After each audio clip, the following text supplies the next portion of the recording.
Well, in a no-holds-barred attack, Prime Minister Narendra Modi has said that Congress only uses the minority community, the Muslims, as vote bank. As per the Prime Minister, the Grand Old Party only believes in appeasing Muslim fundamentalists, and the party's opposition to the Waqf law is an example.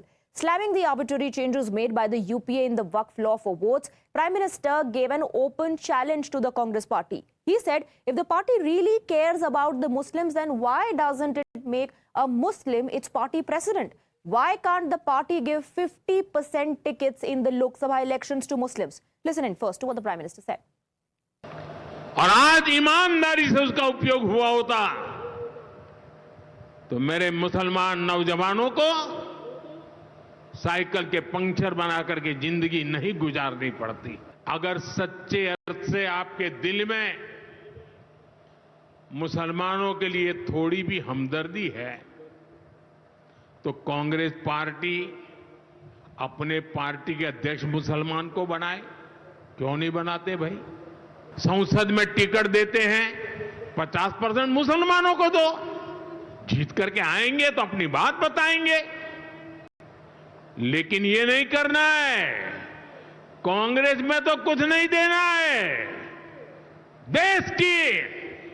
देश के नागरिकों के अधिकारों को छीनना और देना। And while Rahul Gandhi remains silent, other Congress netas called the statement ridiculous. Digvijay Singh of the Congress party has defended, saying that Congress did have Muslim presidents in the past. Meanwhile, the CPM has asked, why is there no Muslim MP from the BJP? प्रधानमंत्री जी ने कहा कि Congress party मुस्लिमों के लिए हितैषी बनती है। क्या किसी मुस्लिम को कांग्रेस अध्यक्ष बनाएंगे? देखिए, मुसलमान अध्यक्ष रहे हैं और हमें इस बात का गर्व है। अगर इनको इतनी चिंता है तो वो भाजपा का अध्यक्ष क्यों मुसलमान नहीं बना देते? सर, कल प्रधानमंत्री ने बोलते हुए ये भी कहा कि अगर कांग्रेस पार्टी मुसलमानों के लिए इतने समय तक इतना सारा काम किया है तो आज देश में मुसलमानों की पहचान पंचर वाले के रूप में नहीं होती। उस पर क्या जवाब है सर आपका? क्या पंचर वाले कोई पंचर जोड़ने वाले मुसलमान ही है क्या? हिंदू नहीं है क्या? केवल मुसलमानों का टारगेट। ये नरेंद्र मोदी जी बुनियादी रूप से इस देश के अल्पसंख्यक समुदाय के विचारधारा के खिलाफ हैं, गांधी जी के खिलाफ हैं, गांधी जी की विचारधारा खिलाफ हैं। और मेरा तो आरोप है, मोदी जी आप नाथूराम गोडसे की विचारधारा के हैं और आप गांधी जी की विचारधारा के कतई नहीं है। This type of rubbish talk, this is just criminal talk. Modi he habitual to talk this type of rubbish. He had not given a single MLA and MP in the whole country, 15% population.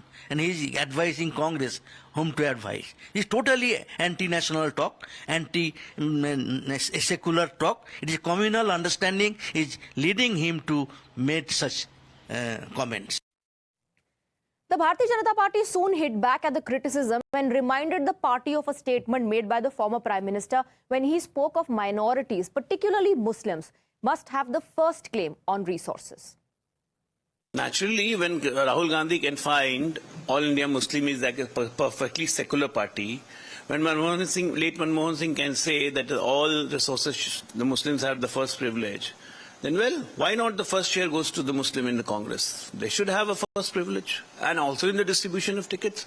When Wayanad can be contested by both Rahul and Priyanka, why Wayanad cannot be contested by a Muslim? All right, let's open up the debate and go across to our guests. We are joined by Tom Vadakkan, national spokesperson of the Bharatiya Janata Party. We also have Pandit Jagdish Sharma, president of the Rahul Priyanka Gandhi Sena. Jagdish ji, सबसे पहले मैं आपसे सवाल पूछना चाहूंगी। कांग्रेस के सारे नेता एक एक करके इस पर रिस्पॉन्ड कर रहे हैं। राहुल गांधी अभी तक इस पर कुछ क्यों नहीं कह रहे हैं? क्या राहुल गांधी रिस्पॉन्ड करेंगे इस चैलेंज को कि एक मुस्लिम व्यक्ति को पार्टी का चीफ बनाइए, उनके हाथ में कमान सौंपिए, और अगर आप इस तरह से वक्फ को लेकर के सपोर्ट रख रहे हैं और कह रहे हैं कि मुसलमानों के खिलाफ है तो 50% टिकट्स आप दीजिए मुस्लिम कम्युनिटी को? देखिए स्वाति जी, जहां तक मैं समझता हूं कि भारतीय जनता पार्टी के जो प्रधानमंत्री, हमारे जो देश के प्रधानमंत्री है, वो उम्र हो गई है, रिटायरमेंट की तरफ है। उनको पता नहीं लगता क्या बोल रहे हैं।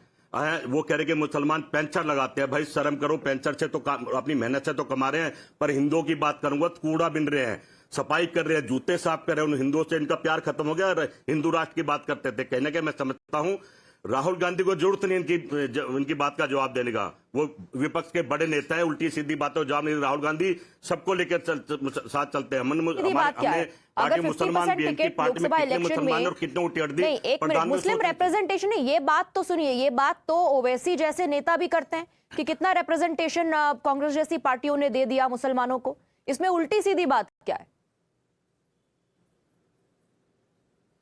देखिए स्वाति जी, समझिए, प्रधानमंत्री जी आखिर बोल कौन रहा है? या तो प्रधानमंत्री जी 50% दे रहे होते या उनका अध्यक्ष वो मुसलमान होता। ये तो दलित को, महिला को जीवन में आरएसएस नहीं बनाती अध्यक्ष। हमने तो हर आदमी बना के देखा। हमने तो अब्दुल कलाम को राष्ट्रपति बनाया। सही मायने में प्रधानमंत्री जी को उनकी कुर्सी खिसकती नजर आ रही है बिहार से और बंगाल से। ये बंगाल और बिहार को लूटने की तैयार है। भाई हिंदू राष्ट्र का क्या होगा? मेरा सवाल है। मैं हिंदू हूं, सारे हिंदू हताश, 144 हिंदू वहां पे 170 करोड़ हिंदू पहुंचा दिए। 144 साल की बात कह के बेचारे कूद गए। लेकिन वो तो कहते हैं कि उनका सबका साथ सबका विकास का एजेंडा है। वो किसी एक पर्टिकुलर कम्युनिटी को अपना वोट बैंक मानते ही नहीं है। I want Tom Vadakkan to come in. एक मिनट जगदीश जी, टॉम वडक्कन भी हमारे साथ हैं, उनसे जवाब ले लेते हैं। Tom Vadakkan, respond to this. How can you preach when you do not have a single representation from the Muslims in your party or in the government? So first practice, then preach. Swati, if you check our records, we have had ministers, cabinet ministers, MLAs, MPs. But our criterion is not crying the minority issue. We take India across the board, whether it is the Christian community, Hindus or Muslims. Winnability is our prime factor. We are not the kind of launch and relaunch. We want the MLAs winning. So winnability being the situation, whenever there are seats which whether Muslims will fight elections, they will win. But Swati, I need to put this on record. You see, this is a Sachar committee report and was presented, and the plight of Muslims was not what the BJP was saying. This was a committee appointed by the Congress party in the first place, wherein they talked about the kind of plight that the Muslims are in. Education, job matters. Okay. And when Prime Minister talks about puncture, he's only symbolically but the mentioning. allegation is that all of a sudden now the BJP is reminded of the Muslim community because you are eyeing elections. You are eyeing elections in states like Andhra Pradesh, in states, not Andhra Pradesh, but states like Bihar. You are eyeing elections in Bihar. That's the reason why you are all of a sudden talking about the Muslims, and you have brought in the Waqf saying that this is going to benefit them. Sabke Saath, that slogan that we have, and each of our social welfare programs are for everybody. It's not for A minority or B minority. It's across the board. Now, as to the question of that BI elections, yes, we are fighting elections, and we don't fight elections like an NGO. Okay. So the point here is we are not making that as a statement that minority is affected. But when they cry hope, and say that, well, my Muslims are being, not being taken care of, I have to add this and put it on record. Muslims are our brethren, and we will fight for them. Even in the Waqf board situation, what is happening today? It is only, what is the Waqf board supposed to be doing? The properties of the Waqf board are to be used for schools, hospitals. So you're saying you have brought in this law that is going to benefit people of the Muslim community. I want to bring in Jagdish Sharma. Okay, I want to bring in Jagdish Sharma. Jagdish Sharma, Tom Vadakkan कह रहे हैं कि हमारी party ने तो कभी कहा ही नहीं कि वो किसी एक पर्टिकुलर कम्युनिटी के लिए काम करेंगे। हम तो सबका साथ सबका विकास की बात करते हैं। लेकिन क्योंकि आपकी पार्टी बार बार कहती है कि ये मुसलमानों के खिलाफ है और मुसलमानों का जो है they have been pushed to the margins, और मोदी सरकार जब से आई है उनकी स्थिति जो है वो खराब हो गई है, तो आप लोग क्यों नहीं इलेक्टोरल रिप्रेजेंटेशन उनका बढ़ाते हैं या पार्टी की कमान किसी मुस्लिम व्यक्ति के हाथ में देते हैं to send out the message?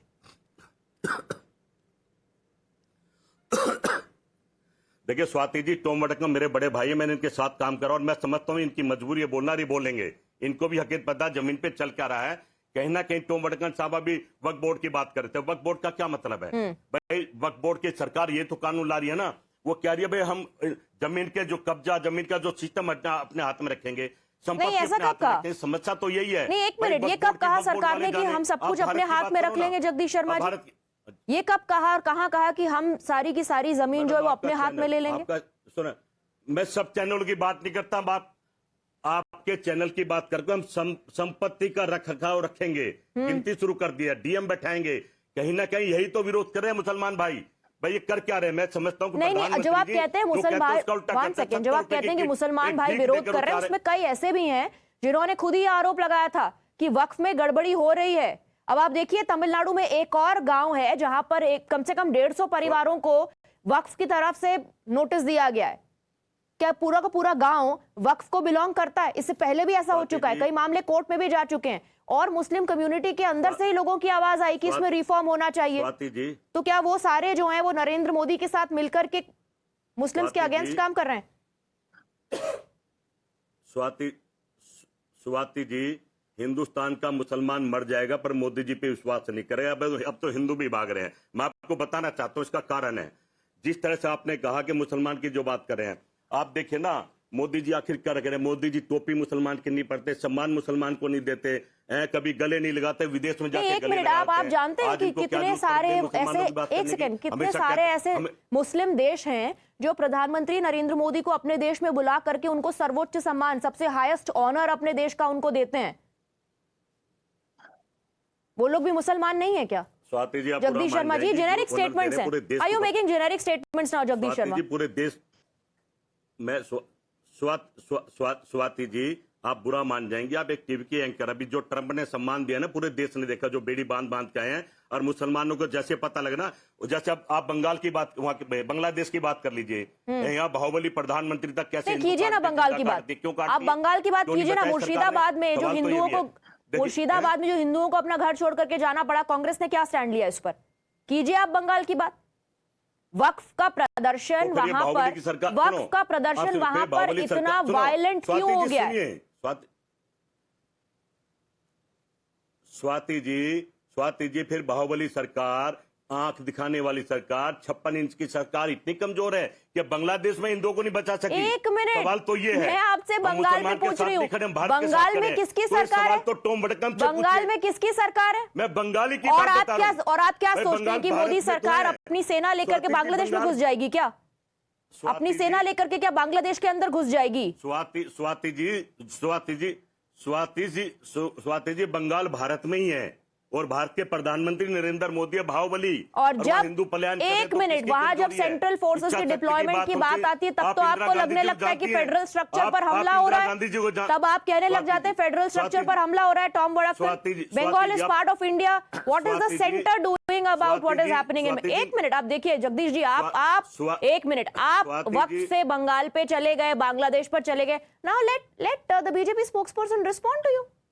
Tom Vadakkan, Jagdish Sharma ji को मैं आज से नहीं 20 साल से जानते हैं, मजबूरी उनका भी है। सच्चाई तो ये है, बंगाल में कौन मारा जा रहा है, ये सच्चाई जगदीश जी आप भी जानते हैं, मैं भी जानता हूं। इतिहास गवाह है कि इस सरकार ने लॉ एंड ऑर्डर सिचुएशन में कभी इंटरफेयर नहीं किया है। और इसका ये क्यों? अब जब हाई कोर्ट का ऑर्डर आया कि आप सेंट्रल फोर्सेस को लगाइए, जब जाकर वहां शांति हुआ। जगदीश जी, मैं इतना ही कहने चाहता हूं, भारतीय जनता पार्टी मुसलमानों के खिलाफ नहीं है। पहले ये बात समझिए, क्योंकि कोशिश हमारा है कि सबको साथ लेकर। धन्यवाद, बहुत अच्छी बात है, हमें तो खुशी है। और मैं एक बात मैं फाइनली आपको बता दूं, ये वक्फ बोर्ड का कहानी क्या है?